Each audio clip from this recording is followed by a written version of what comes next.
कमलायतलोचन लोकपते विजयी भव वेङ्कटशैलपते सचतुर्मुख षण्मुख पञ्चमुख प्रमुखाखिल दैवतमौलिमणे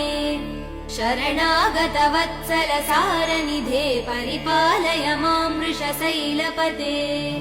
अतिवेलतया तव दुर्विषहै अनुवेल कृदै प्रपराध सदैः हरितं त्वरितं वृषशैलपते परया कृपया परिपाहि हरे अधिवेङ्कटशैलमुदारमते जनताभिमतादिकदानरतात् परदेवदया गदितान् निगमै कमलादयितान् परं कलये कलवेणुरवावसगोपवधू शतकोटिवृकात् स्मरकोटिसमात् प्रतिवल्लविकाभिमदात् सुखदात्